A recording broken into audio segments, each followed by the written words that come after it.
Series out west. Mike McLaughlin survives a wild NASCAR Busch Series race up north in New Hampshire.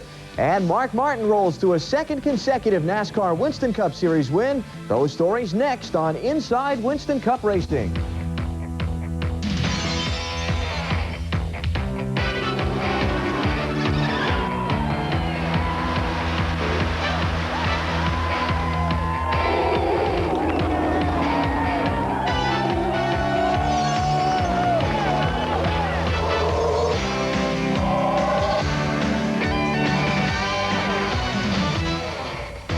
Hello from Charlotte, where Inside Winston Cup Racing is ready to show you the fastest 500-mile event in NASCAR Winston Cup Series history and explain what happened and why at Talladega, as well as a crazy finish to the NASCAR Busch Series event in New Hampshire. We'll also show you highlights of the truck race out west and a few more bits and tidbits with our driver panel assembled here in our studio once again to explain the what happens and whys. Michael Waltrip is here with us, driver of the Wood Brothers Citgo Ford. Phil Parsons in here today with us, driver of the Channel Lock Chevy, and Ken Schrader's here, driver of the Andrew Petrie Racing Chevrolet. Let's start with Talladega. Kenny, you led some, didn't quite get the finish you wanted, ended up 12th. No, we wound up 12th, somewhere in the last stop, somewhere between, and I decided I need to let up, and when we got back up to speed, we lost 2 seconds, and that put us way out of the lead draft. We're going to talk about Talladega in just a minute.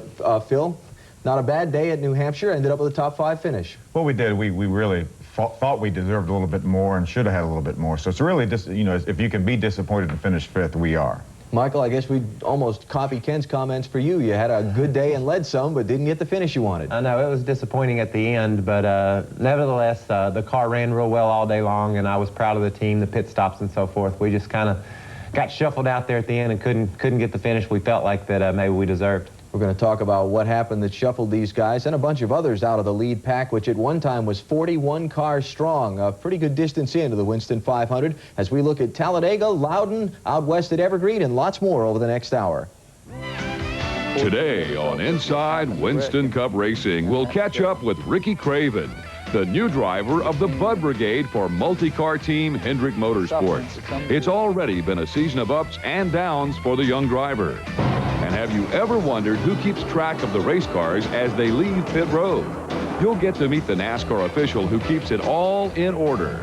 Coming up, Inside Winston Cup Racing is brought to you by Slick 50. Use new Slick 50 Synchron Fuel System Treatment, the 5,000-mile performer. By Slim Jim. When you need a little excitement, snap into a beefy, spicy Slim Jim. And by Motel 6. The new Motel 6 is renovating across America. Call 800-5-MOTEL-6 for reservations.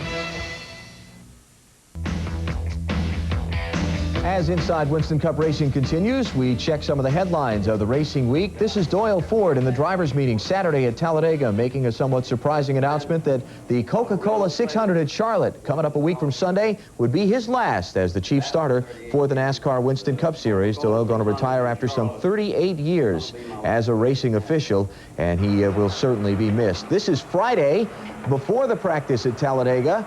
The roof from Jeff Burton's Exide Ford becoming the latest piece of machinery to join the NASCAR parts collection of confiscated items. The roof flaps not in the right position on that car. They had to roll out the backup machine, which ended up doing quite well for them in the race. We'll talk more about that in a minute. And this is Friday at New Hampshire when qualifying was supposed to be happening for Saturday's NASCAR Busch Series race. Rain for the 3rd time washes out time trials for a NASCAR Busch Series event this season, Richmond and Hickory being the other two. So we discuss a couple of those headlines quickly with our driver panel, and Kenny, Doyle's announcement during the drivers' meeting on Saturday morning pretty much caught everybody off guard. Yeah, nobody really had heard that. Usually rumors circulate, but nobody had heard about Doyle, and I tell you, he's really going to be missed. He took over from Harold Kinder, I forget how many years ago now. It's been a while. He's been around there forever, obviously, 38 years. But Doyle was a guy that you could always go to. He just fair with everybody, treated everybody super. Doyle always had a smile and a good comment and could kind of pump you up. Michael, let's talk about Jeff Burton's problem. They said the roof flaps on the car were 4 inches farther or somewhere like that, too far forward. Why is that a problem?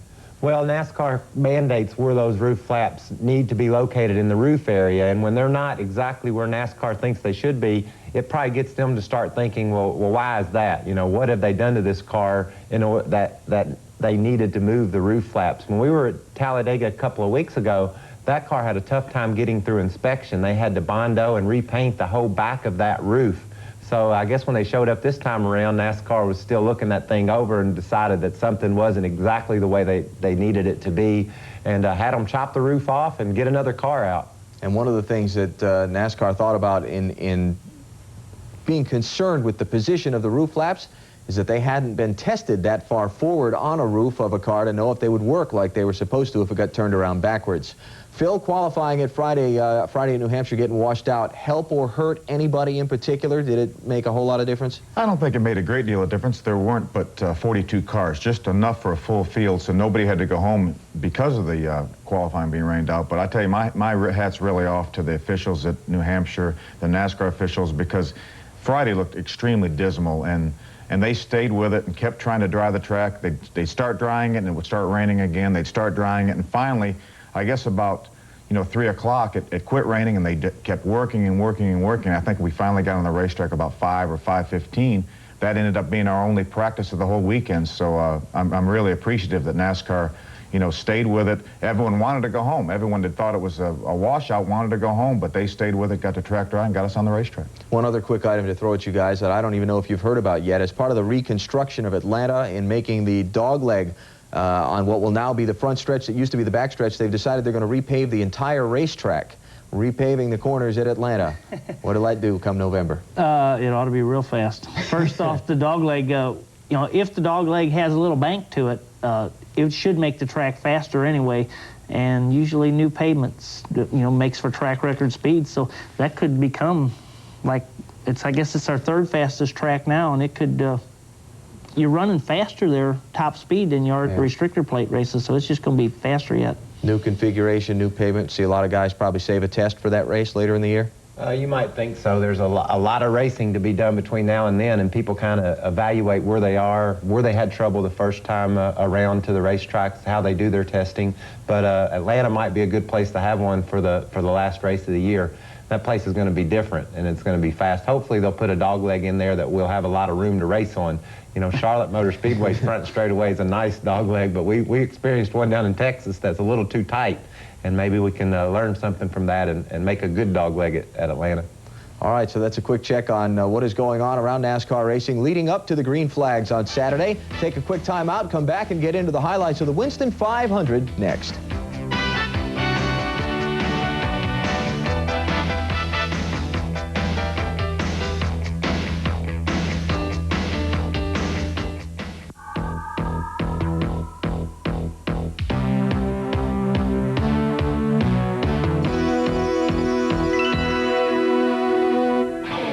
Mark Martin keeps Dale Earnhardt behind him over the final 10 laps and off the final turn to win the Winston 500 at Talladega, his second win in less than a week after scoring the previous Sunday at Sears Point Raceway out in California. Welcome back to Inside Winston Cup Racing, here with our driver panel now to take you through the Winston 500 and figure out what happened and why. We start with our race summary, which shows us that the average speed for the event is a new record for a 500-miler in the NASCAR Winston Cup Series, 188.354 miles an hour, beating the record that Bill Elliott established at Talladega back in '85 when he made up that 2 laps under green in that race. No caution flags. A lot of different guys led. That number inflated a little bit because of green flag pit stops and some 15 of the 43 original starters ending the event on the lead lap. So that is the summary for the Winston 500. We open the discussion with Michael, Phil, and Kenny by saying, last week in our preview of Talladega, we said one of the keys to the race was to miss the wreck. Well, you didn't have to this week. Kind of unexpected? The wreck just didn't happen, and it wasn't like there weren't good opportunities for it. The cars pulled in, and looking at them after the race, there were tire marks on them, doors caved in. I mean, it looked like we'd been to a lot smaller racetrack, but everybody did a good job, and we never had the wreck, period. While we continue to talk about that, we have a couple of examples to show you. In the early going, particularly when we had 41 of the 43 starters all bunched up in a big knot. Watch Wally Dallin back here in the 46 and Mike Skinner in the 31 getting a little tight as they beat and bang a little bit. And then later on in the race, Jimmy Spencer had a couple close calls when he got put 3 wide. Kenny, looks like you were around a little bit of this. Yeah, you can see I left a little bit of extra room there. I moved up a little bit more there. That's from experience? That's from experience. This is John Andretti and Earnhardt getting together when they came across the start-finish line, left a donut mark on the sides of both cars while they were racing for the lead. And again, yet everybody got away. I was very surprised. Well, the racing at Talladega was closer than ever, and we never experienced a wreck. And a lot of times when there's a wreck, you have more because of the restarts and so forth. But there was a lot of people that looked like that got mad at each other. They would really run at each other and run into each other. I was shocked at some of the stuff I was seeing, but fortunately, when they hit each other, it never caused anyone to spin out, and we just kept on trucking. The race going green all the way meant that it was a 3 pit stop race, and those pit stops really turned out to be the biggest key to the event. Who you came in, when you came in with, how you got on and off pit road. We start here with the second set of stops from lap 100 to 104. Jimmy Spencer's just getting left side tires here. Mark Martin and Dale Earnhardt are going to get all 4. Now, on the first set of stops, everybody took just 2 tires. So what is the key here to Mark getting 4 on the second stop? I think probably Mark wanted to get 4, so he was not obligated to take 4 on his next pit stop. I think at this point they're thinking, hey, this thing may go all the way on green. We know we have to stop again. Let's get 4 tires this time, and then the next time we can get either 2 tires or no tires. Kenny, what'd your team do on that middle stop? 2, 4? The middle stop, we did lefts. We did rights the first one, lefts the second, and rights the third stop, and we don't feel it hurt us at all. Our car, basically, we were a little loose start. We adjusted up with air pressure on the first stop, and it stayed good the rest of the day. Michael, similar story? Same story as Kenny. We elected just to change 2 tires each time to try to get track position. It enabled us to lead a lap and get 5 bonus points by doing so. And my car was a little bit of a handful at the when I stopped for rights at the end of the race, because I had gone some 260 or 70 miles on right side tires, and that's a long way to ask out of the Goodyear Eagles. But it seemed quicker. It seemed like when it was a little loose and those tires were worn, the car would run a little bit better. We put on 2 rights at the end, the car tightened up, but it seemed like it might have slowed it down a little bit, which was interesting to me that you could have that situation. But I really think that the car was faster on those older tires. I want to talk for a minute about when you make the green flag stops, the pack breaking up a little bit and then coming back together. We illustrate that with Jeff Gordon, who got away from that second set of pit stops with a huge lead, and it didn't take long for a lot of people to get together and track him back down. This is about 76 laps to go, and Gordon is way out front. There you see him just leaving the bottom of your picture. There's the rest of the cars in the lead group, and yet about 20 laps later, they've caught him. A huge lead by yourself at Talladega, and being by yourself and the troop coming behind you, you're not going to last very long. It's falling out of the lead draft. We can see a second to a second and a half lap loss if you're by yourself. How did these lap cars play in here also? There's the leaders trying to work their way through some lap cars. Did that slow Gordon up and allow them to catch him quicker? Well, I think when he was running with that pack, then that probably made him run a little bit quicker. But in trying to work through that pack and passing them, when they do a whole bunch of side-by-side racing, if the second pack, or actually the second place on back, if they get lined up in a straight line and start going forward, then they're going to catch that pack, especially if they're doing a lot of racing. So it more than likely probably hurt him. At least initially it probably helped because he had somebody to draft with. But if they did a lot of racing, he was trying to pass them, then probably overall it probably hurt him. And in fact, contributed to Jeff losing the lead when he came up on a couple of lap cars that were racing side by side there, and some others able to make a move around him that dropped him back in position a good ways. He ended up getting the lead back later on, but it did cost Jeff trying to work through that lap traffic. Something that stuck out to me watching the race was the fact that I think John Andretti had by far the fastest car on the racetrack and just couldn't seem to find anybody to help him. Every time he tried to go after the lead, particularly late in the race, it seemed like everybody went with everybody but John. When you see somebody who's got a strong car like that, does it become that I don't want to help him because I'm not going to be able to do anything with him later if I push him to the front? Well, you're basically conceding the race. If you say that that's the fastest car, I'm going to follow him, you know there's no way you're ever going to beat him when you get him to the front. So probably everyone's thinking was we need to get that guy shuffled back a little bit so that he doesn't. You know, in the past we saw everybody want to follow Earnhardt, and they would follow him right to victory lane. Basically, he would win the race. That mentality's really changed. You see guys avoiding the best cars, trying to get their car to the front, hopefully putting those cars in the back so you don't have to deal with them when the race comes to the end. Agree, disagree, that you see the guy with the strong car, you don't want to help him?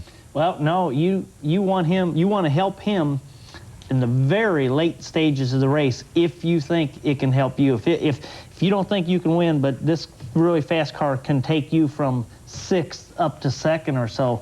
But other than that, you got a car that you know is real fast, you want to keep him shuffled off to the side. Basically, the way it looked to me, John had the strongest horse in Sunday's race and just couldn't get the help in the last few laps to get pushed up toward the front. In the final laps, Dale Earnhardt has worked his way up to 2nd. He's got Bobby Labonte behind him, who has helped him to get to 2nd. And Mark Martin is out in front. We're going to kind of take through a quick little edited sequence here from 3 laps to go down to the checkered flag. What's everybody thinking here? What's Mark thinking? What's Dale thinking? Well, I think at this point that Mark's thinking that he's looking pretty good because Dale had already tried to make runs on him, and he couldn't do it. Plus, Mark didn't have to go into block mode yet. So I think Mark's feeling fairly confident right then.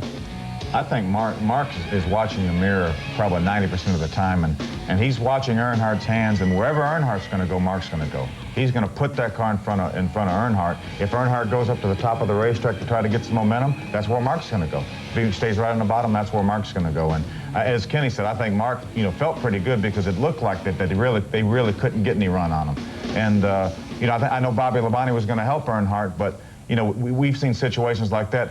I mean, Bobby Labonte may help Earnhardt, but he's still not going to win the race. So I don't know I don't know what Bobby's going to gain. The only thing Bobby can gain is if he pushes Earnhardt past Mark and he's able to get 2nd. So, relying on the guy behind you is not necessarily the best course of action either. It looked like Earnhardt's best run on Mark Martin was when he and Bobby went into 2nd. He made a real strong move at Mark. Mark had to block him off. And then from then on, it was stalemate. And people watch these races and they say, well, why didn't you pull out and pass? Or why didn't you try something? You can't. I mean, it's just that simple. You got your foot on the floorboard. The only thing you can do to maybe make a run on the guy is let off the gas. You see that sometimes. Guys will kind of feather off the throttle a little bit, get a couple of car lengths between he and the leader and try to make a run at him. And that's kind of what Earnhardt did when he moved into 2nd. He had a run on Mark. But couldn't ever get anything going at the end. Mark had a real fast car all day long. Yeah, and I guess that's maybe what gets people to ask that question of why didn't you try it, is you see an Earnhardt come from 5th up to 2nd, and there's still only those same 5 cars in that lead group, and he's able to pass people, but then he gets to 2nd, and he can't go anywhere farther ahead than that, and that's puzzling. I mean, we saw plenty of passing during the day, and even in those last 25 laps, but yet, when it came time to pass the leader, nobody was going anywhere. Well, you also saw more passing when the cars were double file and there was an inside lane and an outside lane. Once you get 5 cars that are basically same speed in line. The 5 fastest cars at that. When you've got the 5 fastest cars, there's just no way to make a move. If another group had been behind them and they'd have come running up to them, you'd have seen some passing, but in those circumstances, there just wasn't any way. Let's check the finish order from the Winston 500 at Talladega and see how we made out with Mark Martin in victory lane for the 2nd straight week. Terry Labonte, who finished in the 6th position, he started back 36th on the day, and Terry will take over the championship lead, and we'll take a look at those standings in just a minute. Jeff Burton started last after falling to the back of the field in his backup car, and there's our man Johnny, who comes up with a 9th place run. Kenny and Michael there in 12th and 14th, as we discussed earlier.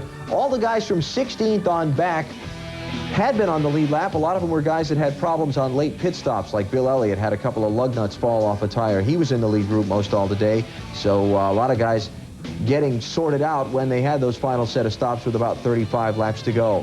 And there you see Dale Jarrett back in 35th position. An engine problem dropping him 4 laps from the race lead by the end of the day and costing him the championship lead. And the rest of the guys were almost all in the garage at the end of the day, including Rusty Wallace and Sterling Marlin with engine troubles in the Winston 500. Just ahead on IWCR. Our driver panel will take you for a lap around the Nazareth Speedway to show you how the drivers in the NASCAR Busch Series will get around the 1-mile track. And they'll also look ahead to the All-Star Weekend for the Winston Cup Series at the Charlotte Motor Speedway, where pride and money is what's on the line in the Winston. Information on SpeedVision programming available to you on the World Wide Web at www.speedvision.com. Check it out, SpeedVision online. Catch us if you can. This week's driver spotlight falls on Ricky Craven. Phil Wirtz tells us that Ricky is trying to shake off about a year-long run of injuries and bad luck to live up to his own high expectations. 1997 has been a year of adjustment for Ricky Craven. First, there were high expectations for the driver of the Budweiser Chevy, joining the prestigious Hendrick Racing Team, a team that's produced the last two Winston Cup champions in Terry Labonte and Jeff Gordon. My priority is to win a race, and I really want to win. I felt coming to Hendrick Motorsports that in my third year in Winston Cup, I would be given several opportunities to win, and I think that we were on track to do that. And Craven started on the right track at this year's Daytona 500. He finished third in NASCAR's biggest race, helping complete the trifecta for Hendrick Motorsports that day. Then the following week, the Bud Brigade left Rockingham second in points, and the number 25 crew had visions of greatness. After two races, we're second in points, and it's very early, but that's a great start. And I can see a victory lane. You know, I can see us rolling into victory lane. I can actually sense that we're getting close. So close, but yet so far away. 14th, 35th, and 40th place finishes in the next three races provided a setback. Then a major setback at Texas.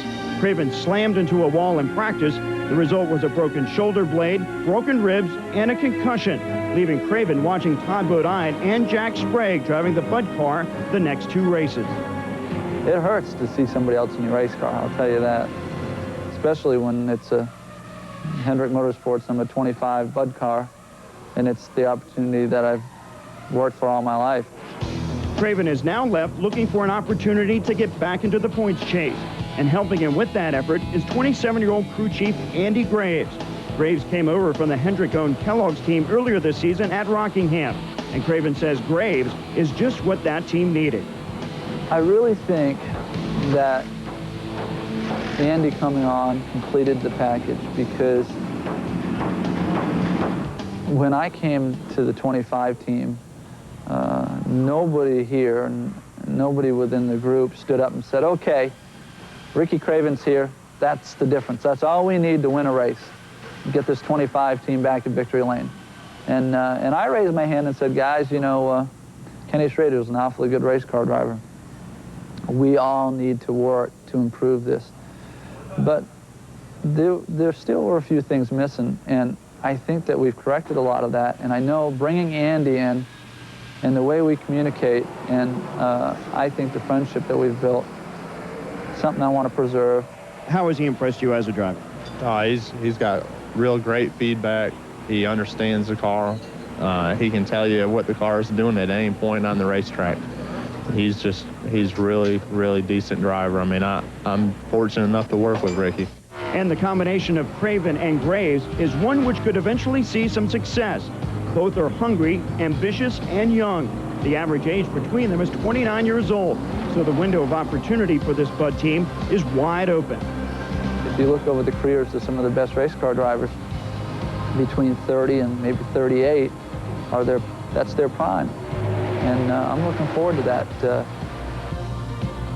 If I can stay off the injured reserve list, I'm gonna have some enjoyable races. And we thank Phil for the spotlight on Ricky Craven. And Kenny, I guess you can kind of relate to the position that Ricky is in that high-profile car, trying to find a way to get it to victory lane, and bad luck keeps tripping him up. My wife wants to go over there. We talked to Rick and Linda about it, and we need to have an exorcism of of the 25 car, because you know, there's a lot of good guys over there, a lot of good equipment. And Rick and Linda and Pop Mary have done everything they can, and hopefully Ricky will get that deal going like it needs to go, because it'll run just as good as those other two cars. Let's take a look at the NASCAR Winston Cup Series championship standings. After the Talladega race, the new leaders, Terry Labonte, by 39 points over Jeff Gordon. Dale Jarrett goes from 40 up to 52 down in third. Mark Martin gaining a little more ground. Bobby Labonte stays fifth this week. As we look at the rest of the top 25, take a break, come back with more on Inside Winston Cup Racing in a minute.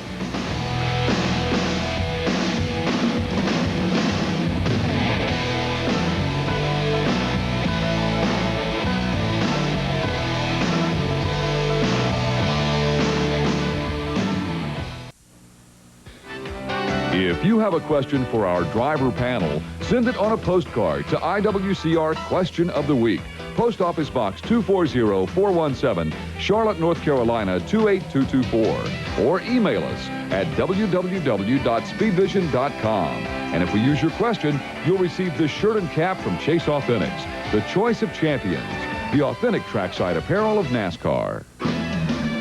Mark Wilson of Bloomington, Illinois, that's the right name, sends this to us on our SpeedVision internet site. Do they use an additive to lower the boiling point in the radiators of Winston Cup cars, or is it just plain tap water? Do they use an additive? I think they use an additive. Well, I know they use additives, but I'm sure it's to raise the boiling point, not to lower the boiling point. But it's like a water wetter, I believe is the name of it they use.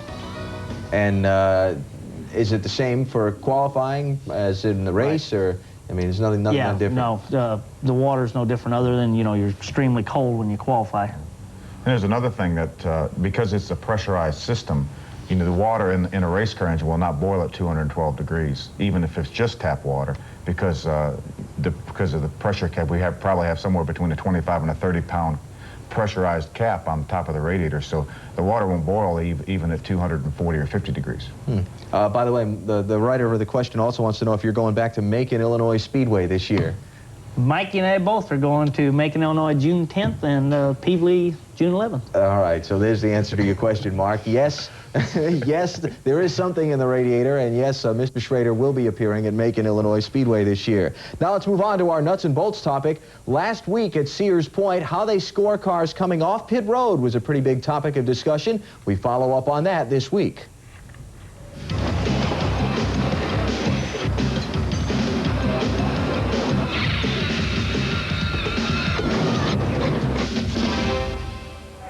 Hi, I'm Ben Smith. I'm a NASCAR race official, and I do out pits on the front side of the pit road all the time. And my job is keeping count of all the cars coming out of the pit road, and especially sort of the umpire when they come out of the caution flag, which one beats to the line first. I've probably been working with them since 1968 doing this job. And I used to score with Joe Upton back in the 50s.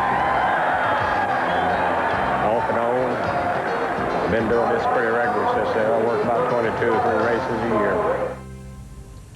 We thank Ben Smith for the update on his duties on race day. And by the way, he was not on duty at Sears Point a couple of weeks ago. Getting off pit road with a pit road speed limit and knowing that there's someplace you have to get to. I mean, are you aware of that point when you head out of the pits, and are you aware of how that speed limit is calculated and ways that you can push the envelope? Well, we're definitely aware of that point, and it's something that comes into consideration the day you pick your pit. At Talladega, our pit was near the end of pit road, and it was a great pit stall, but with all the green flag stops, you know, under caution, it works out great because you can just jet right across that line and you beat everybody that's around you because you're so close to it. But under green flag stops, I was off pit road going down the straightaway, and they were passing me because the cars had more speed built up. We are aware of that line, and there are some awesome races, drag races to that line during the course of a 500-mile event on a NASCAR Sunday. So we're glad to see Ben is keeping an eye on that line, and we like to know that that is being scored because we have some good races to it. Take a break, come back and talk about the NASCAR Craftsman Truck Series race from Monroe, Washington on Saturday. That's next. Don't go away.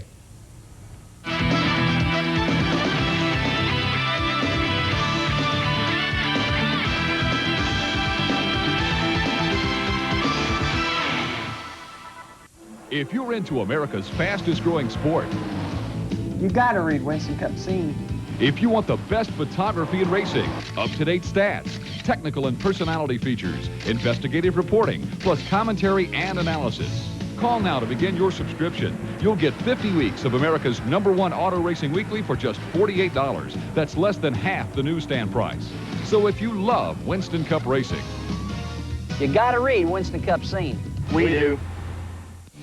Rich Bickle uses a faltering engine to his advantage in winning the Napa Car 200 NASCAR Craftsman Truck Series race at Evergreen Speedway in Monroe, Washington on Saturday afternoon. Welcome back to Inside Winston Cup Racing. To take you through the highlights now, the truck race with Michael Waltrip, Phil Parsons, and Ken Schrader. And we start with the fact that Bickle led from the pole, traded the lead with Rick Corelli and Bob Keselowski in the first half of the race, and really didn't face a serious challenge from maybe lap 50 to about lap 140 until Jack Sprague started climbing up on his back bumper, and Sprague moves up the challenge for the lead with about 56 to go. I tell you, Jack Sprague has dominated the 1 mile ovals, and they said, well, he's not that good on the short tracks, but he obviously proved here that he was very good on the short tracks, and I guess what came within a couple car lengths of winning a race, but here it looks like he's taking the lead from Bickle, and they swapped the lead back and forth in the last half of the race. Kenny going low at Monroe. That's a pretty flat track. That tough to do? Well, the lower you can get is the preferred groove there. It's really a tire management track, very much so. It's the tires give up instantly, and whoever can keep their tires on, be the smoothest on them, should be good at the end. That will be a critical factor that we'll talk about in just a minute. First, let's skip ahead to some of the wilder action in the race. 7 cautions in the event. We sample by watching Lance Norrick in the 90, Boris Said in the 44, Rick McRae in the 02, and various and assorted others get together and do a little multiple spin up in turns 1 and 2. We get a second look at this from inside one of the trucks following the action and get an idea what it's like to sail off into turn 1 and not see a whole lot but smoke. Well, this track is very flat, like we mentioned earlier, and when somebody comes together, your options of where to go are limited. You got grass on the bottom and a wall at the top, so this cat here is just trying to pick his way through there the best way he can, and pretty much runs into a dead end there, and Lance Norrick drives off and catches on fire, and as you see here, just makes a mess anytime cars get together at the end of a straightaway, because you're going so fast and you can't hardly get stopped. So the 1 of 7 cautions in the race that slowed the event. Now we get back to that tire management story. Rich Bickle said with 50 laps to go, he lost a cylinder in his engine, and that helped him save his tires. How? Well, it's like a good example of the Winston Cup tracks would be North Wilkesboro, very much like Monroe. You just have so much power at your disposal, and when your tires give up, you just can't use it. Now, if you drop to 7 cylinders, and it takes enough power away that you can be a lot smoother on the throttle. You don't have to worry about spinning the tires as much. And it's not unusual for lap times to pick up in a situation like that. Our new tires are in the early part of a run, and fresh tires, it would slow him down considerable. But it can actually help you when your tires are on a track that's really hard to get a hold of. And as they moved farther and farther away from when they changed tires at the halfway point, Bickle drew closer and closer to Sprague. Now with 32 to go, he makes his move. We just finished talking about how you needed to be low. Here comes a move for the win around the outside. Well, Bickle did that last week, wherever they ran, where he won that race. But, he just has a good handling truck. As Kenny and Michael said, he's kept the tires on the truck. He's got tires for this last little pass here at the end, and then he wasn't headed the rest of the way. He just drew away from there. Well, what played into his advantage with the faltering engine was the fact that in the truck series, you don't change tires. In a Winston Cup, a lot of people might say, well, shoot, why not run on 7 cylinders at those places intentionally? But in a cup race or a bush race where you change tires regularly or semi-regularly, like Schrader said, he would have gotten killed on new tires. But they got further and further away from when they put those tires on, like you said, and he wasn't to be headed after that. So Rich Bickle comes up with a second straight win in the NASCAR Craftsman Truck Series, the first multiple winner of the 97 season. Take a look at the finishing order from Saturday's event at Monroe, Washington, and we see Bickle, Jack Sprague, Michael Dawkin with a good run. Kenny Irwin started 29th on a provisional, came up to the 5th position. As we look at the second 5, Stacy Compton, who finished 8th. He started back in 28th, and Kenny's truck with Toby Butler finished 11th after starting 23rd. Yeah, they had gotten up to 7th and wound up 11th, but we used the same truck both weekends, got a 9th and 11th, so that's good for the Pier 1 racing team. And as we look through the rest of the finishing order from Saturday's race, we see some of the guys who ran into trouble in some of those 7 different caution flags. And shift our focus in a moment to the championship standings. Rich Bickle with his win over Jack Sprague, adding 10 more points to the lead. It is now 51. Mike Bliss hops over Ron Hornaday into 3rd. Trucks race at I-70 Speedway in Missouri a week from Saturday.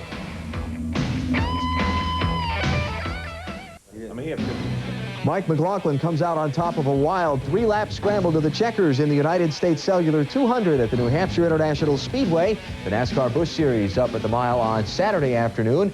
And as we come back now to our studios, we'll take you through the story of what happened and why with the 5th-place finisher of that event, Phil Parsons, along with Michael Waltrip and Ken Schrader. After a 2-hour and 15-minute rain delay, they did get the race going, and I guess we got an indication it was going to be a pretty wild race right from the start. This is turn 3 on the very first lap. And that is Tim Fedewa racing for 5th with Steve Park. It didn't look good. No, looked like Steve got into him a little bit there, and Fedewa hit pretty dang hard.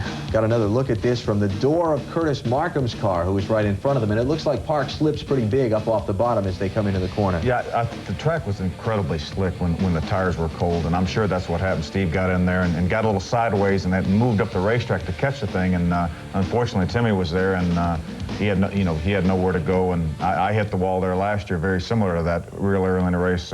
And he hit it real hard. So unfortunately for Fedewa, he goes to the garage before he's even completed lap 1. Park would continue to be a factor in the finish. 9 cautions took up 69 of the race's 200 laps. One of the wrecks sort of got triggered by our man Phil here, who gets a little bump from behind in traffic, and you have to check up here.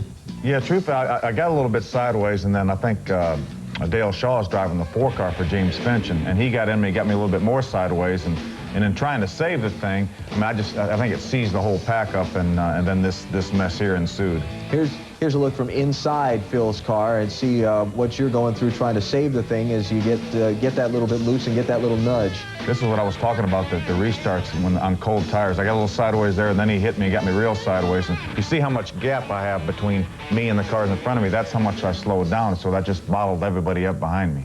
Now, at this point, the race gets a little bit confusing because they had been going through some green flag pit stops just before this caution came out. So now, after another series of pit stops under the yellow, the leader is Jeff Fuller, but he's 17th in line on the racetrack. He's got 16 guys on the tail end of the lead lap. You can barely see Fuller back there. He and McLaughlin just kind of breaking out of the pack. And it doesn't stay green for very long here as the field works its way through 1 and 2. Elliott Sadler and Jason Keller get tangled up, with Keller actually getting into that about a lap later. But what's the leader thinking here when he's 17th in line, actually probably about 30th in line with all the other cars on the outside lane in front of him? Well, he's just trying to figure out where he stands. You know, he knows he's leading the race, obviously, but out of those 15 cars or so that are ahead of him, there's probably 7 or 8 that are on the tail end of the lead lap. Some of them are lap down, you know, on the tail end of the second lap down or whatever. He's wondering if the caution flies and we get all this straightened out, how many of those guys that are going to go around are going to come back and be able to outrun me? So he's thinking, I need to pass all of them I can, keep them a lap down to avoid this, plus trying to figure out what kind of car he's got. Is it going to be good enough to hold off everybody or not? So he's got 60 laps to go, but he's not worrying about laying back and letting some of that sort out. He's wanting to go. I was in 3rd place at the time. It was Fuller and McLaughlin and me, and I was a little bit upset with Fuller that he didn't go on. I mean, we're supposed to start in the Busch Series on the inside line, lead lap cars on the inside line. Now, I'm aware that the cars on the tail end of the lead lap can actually start there too, but he never made a move to pass anybody when we got ready to restart the race. So, I mean, I think if he'd have just pulled to the bottom and drove up beside those cars, then you fight a little bit to see who's going to let you in line. You know, we may have been able to keep some of those cars a lap down, but as it was, I mean, he just basically restarted the race from right where we were in line, and they had an early caution that put, you know, a slew of guys back in the lead lap that ended up being contenders at the end. We're not done showing guys racing with the leader and having some troubles either. 15 laps to go. Glenn Allen in the 99 is trying to get a lap back from Fuller on another restart, and it gets ugly again. This is in turn 1. Well, Glenn's rolling around the outside there, and it just barely got into his left rear, but that's all it took, especially like Phil was saying, the way the track was on cold tires, and looks like Terry Labonte's car took a pretty good shot right there, and along with some others. Brad Layton, the Busch North driver, gets involved in that. Stevie Reeves was collected in that. Who else? Jeff McClure, Mark Green. Now, that caution with 15 laps to go was a mess to clean up, and they didn't get the green until there were just 3 laps to go in the race. Set this up, you got Fuller leading. He's already survived several restarts as the leader, and his car seems to be working better on a short run. You got McLaughlin in second. Steve Park is back there. Phil is back there, and we dropped the green with 3 to to go, and all kinds of stuff starts happening in these final few laps. Elton Sawyer's in the middle of this, too. Well, the track, the outside groove really came in. You can see Steve Park wheeling around the outside there, and the tremendous amount of speedy drive that was left on the road. I imagine when Fuller looks in the mirror and sees this battle going on, he's probably counting his chips. But then around the outside, here comes Park making just an awesome run to the front, and he gets cut off a little bit by the leader, which the leader has the right to do at this point in the race, and still the Fuller car is looking real good, but it gets more exciting before it gets over. They continue now. Phil trying to fight his way up and be part of this.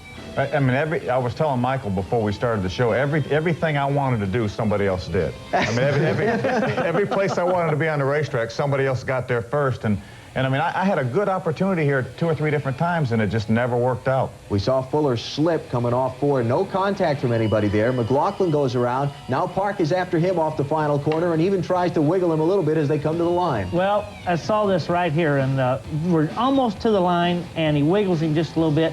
And I think that he knew that that wasn't going to do anything, but that's something that Dale Earnhardt's already instilled in him, is that, okay, you got to hit him just a little bit, even if it's not going to make any difference. But it looks from watching that Busch race there that maybe if they oiled the bottom of the track a little bit when the Cup cars go there, it'd make for a better race, because that's awesome the way they were able to run 2 wide and have 2 grooves at New Hampshire, which we haven't seen much in the past. We took tires off on our first pit stop, and we always take the temperatures to look and see how the car's handling.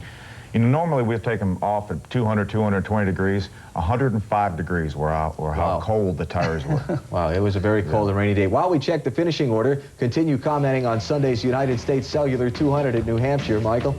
You had something you wanted to say, and you decided against it, haven't you? Well, I just, there was a wreck after the race was over, I heard, and I just wondered what led to that. By watching the footage and what I saw on TV yesterday, didn't look like anybody ought to be overly mad. That's just good racing at the end of the race. Yeah, there were a couple tempers up, but everybody has cooled down, I'm sure. And we saw Mike McLaughlin get his first win since Dover, June '95. Steve Park has finished first, second, and second in the last 3 Busch Series races. Also want to point out a nice run for Mark Crow, who ran from 40th to 8th. And that was a fine run for him, his best by far in his rookie season in the NASCAR Busch Series. Championship standings. Todd Bodine finished a notch in front of Randy LaJoie in the race. Has cut the lead down now to just a little bit over a handful. Phil's still hanging in there 4th, 131 back. The Busch Series in Nazareth, Pennsylvania this coming Sunday.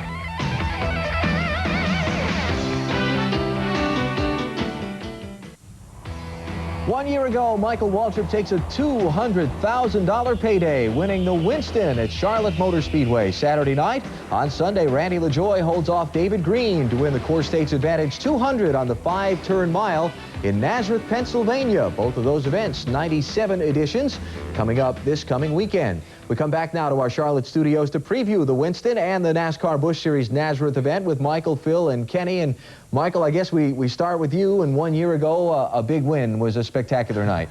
Man, that was a wild night, and I've always loved the Winston weekend. Even though I wasn't ever guaranteed to be in the big show, we always transferred through the Open, or did mostly in the 90s, and to have a chance to win the thing was just an awesome feeling. Here's a pretty good sight in front of you is the C's part. Well, you kind of got to know that if Dale Earnhardt is racing for the win in the Winston, if you've ever watched a little videotape of the highlights in the past, he gets fairly serious about it, and we were just fortunate enough to be sitting there in the right place at the right time. And then took off and went on to the house from there with the big trophy in check. Kenny, people's thoughts on running this race. Doesn't count for points. There's a pretty decent amount of money on the line. Do people take chances they might not normally take?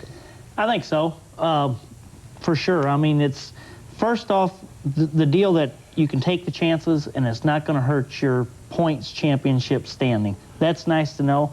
And then it's just a short distance race on a Saturday night under the lights, and there's just something it does to you. I mean, I can get goosebumps thinking about it.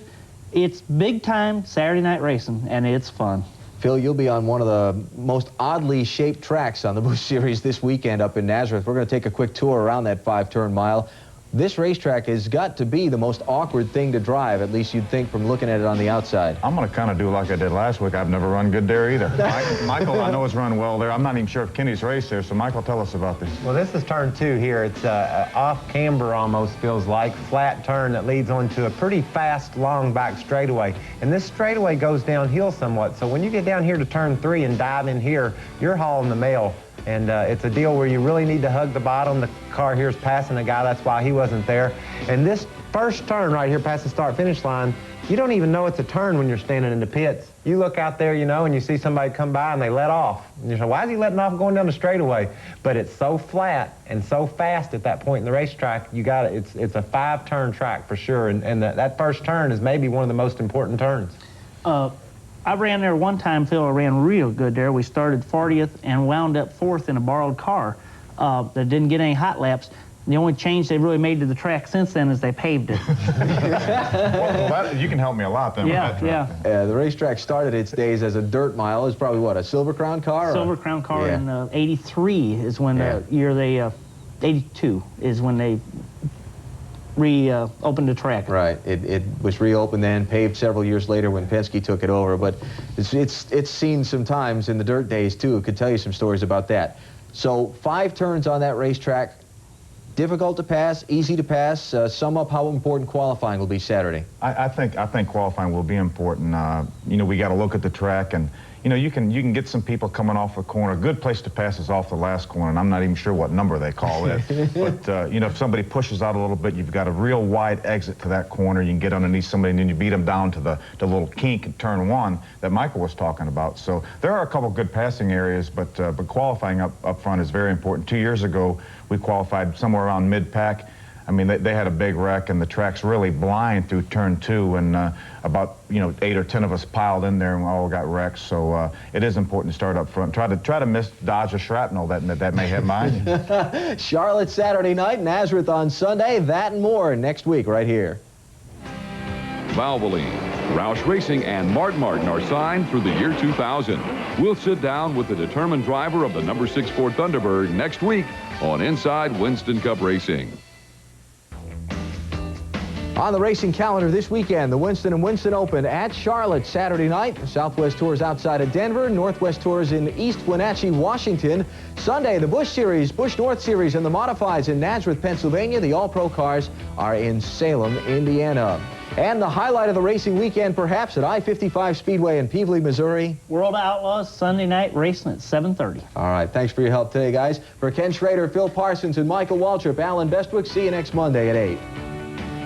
Inside Winston Cup Racing has been brought to you by Slick 50. Use new Slick 50 Synchron Fuel System Treatment, the 5,000-mile performer. By Slim Jim. When you need a little excitement, snap into a beefy, spicy Slim Jim. And by Motel 6. The new Motel 6 is renovating across America. Call 800-5-MOTEL-6 for reservations. Drivers, race teams, and race fans. The 1997 Simpson Race Products catalog is now available, featuring all the new products and services for 97, plus Simpson's complete line of racer and fan gear. To get your copy, call 1-800-71-RACIN and join Team Simpson today.